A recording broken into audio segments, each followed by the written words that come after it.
Welcome to ఫ్యాక్టిజం. మీకు ఎప్పుడైనా ఇలా అనిపించిందా? మా ఇంట్లో ఆడపిల్ల పుట్టిన తర్వాత ఏదో మారిపోయిందని. ముందెన్నడూ లేని విధంగా ఇంట్లో ఆనందం పెరిగిందా? లేదా ఆర్థిక పరిస్థితి కూడా కొంచెంగా మెరుగుపడిందా? ఇది కేవలం ఒక యాదృచ్ఛికమా, లేక మన పురాణాలు చెప్పిన లోతైన సత్యమా?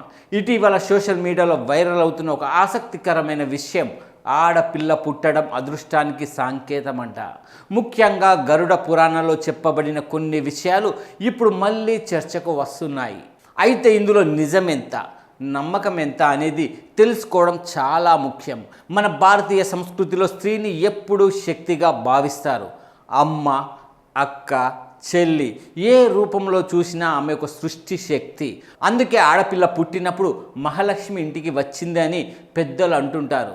ఇది కేవలం మాట కాదు, ఒక భావన, ఒక దృక్పథం. గరుడ పురాణ ప్రకారం ఏ ఇంట్లో స్త్రీ గౌరవించబడుతుందో అక్కడ దేవతలు నివసిస్తారని చెబుతుంది. అంటే ఆ ఇంట్లో సానుకూల శక్తి, శాంతి, సమృద్ధిగా పెరుగుతాయి. ఈ భావన వల్లే ఆడపిల్ల పుట్టడాన్ని శుభప్రదంగా భావించారు. కానీ ఇక్కడ ఒక ముఖ్యమైన ప్రశ్న వస్తుంది. నిజంగా ఆడపిల్ల పుట్టగానే అదృష్టం మారిపోతుందా? ఈ విషయాన్ని రెండు కోణాల్లో చూడాలి. మొదటిది ఆధ్యాత్మిక కోణం. పురాణాలు చెప్పే కర్మ సిద్ధాంతం ప్రకారం ప్రతి బిడ్డ తనతో పాటు తన సొంత ప్రారంధం తీసుకువస్తుంది. అంటే ఆ బిడ్డ జననం కూడా ఒక కారణంతోనే జరుగుతుంది.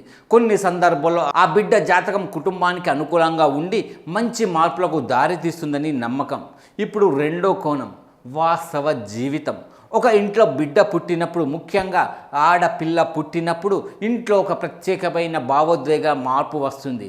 తండ్రిలో బాధ్యత పెరుగుతుంది, తల్లిలో ప్రేమ మరింత పెరుగుతుంది, కుటుంబ సభ్యుల మధ్య అనుబంధం బలపడుతుంది. ఈ మార్పులు ఆ కుటుంబానికి ముందుకు నడిపే శక్తిగా మారుతాయి.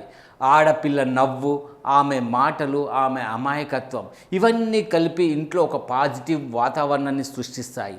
కోపం తగ్గుతుంది, కలహాలు తగ్గుతాయి, ప్రశాంతత పెరుగుతుంది.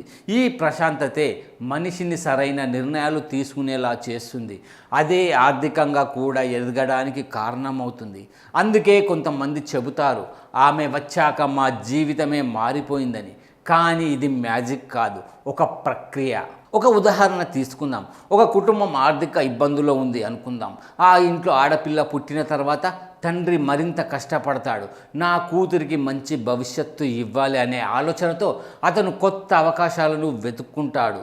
అదే సమయంలో కుటుంబ సభ్యులు కూడా ఒకరికొకరు సహాయం చేస్తారు. ఈ మార్పులే ఆ కుటుంబాన్ని స్థిరత్వం వైపు తీసుకెళ్తాయి. అయితే ఈ నమ్మకాన్ని తప్పుగా అర్థం చేసుకునే వాళ్ళు కూడా ఉన్నారు. ఆడపిల్ల పుట్టితేనే అదృష్టం వస్తుంది అని అనుకోవడం సరైంది కాదు. గరుడ పురాణం కూడా ఎక్కడా ఇలా నేరుగా చెప్పలేదు. అది చెప్పేది ఒకటే, స్త్రీని గౌరవించే చోటే లక్ష్మి నిలుస్తుంది. అంటే విషయం ఆడపిల్ల పుట్టడంలో కాదు, ఆమెను ఎలా చూసుకుంటామనే దాంట్లో ఉంది. ఆమెకు మంచి విద్య ఇవ్వడం, ఆమెను గౌరవించడం, ఆమె అభిరుచులను ప్రోత్సహించడం, ఇవే నిజమైన అదృష్టం. ఎందుకంటే ఒక ఆడపిల్ల ఎదిగితే ఆమె ఒక కుటుంబాన్ని మాత్రమే కాదు, రెండు కుటుంబాలను వెలిగిస్తుంది. సమాజంలో ఎన్నో ఉదాహరణలు ఉన్నాయి. చదువుకొని ఎదిగిన అమ్మాయిలు తమ తల్లిదండ్రులను గర్వపడేలా చేస్తున్నారు, తమ కుటుంబాల ఆర్థిక స్థితిని మార్చుతున్నారు. ఇది అదృష్టమా? కాదు, ఇది అవకాశాన్ని సరిగ్గా ఉపయోగించుకున్న ఫలితం. కాబట్టి ఈ వైరల్ వార్తల్లో ఉన్న అసలు నిజం ఏమిటంటే, ఆడపిల్ల పుట్టడం ఒక వరం, కానీ ఆ వరం ఫలితాన్ని మనమే నిర్ణయించాలి. ముగింపులో ఒక చిన్న ఆలోచన, మీ ఇంట్లో ఆడపిల్ల ఉంటే ఆమెను అదృష్టంగా భావించడం కంటే ఆమెకు ఒక మంచి భవిష్యత్తు ఇవ్వడం ముఖ్యమైనది. ఆమె నవ్వు మీ ఇంటిని ఆనందంతో నింపుతుంది, ఆమె విజయం మీ ఇంటిని గౌరవంతో నింపుతుంది.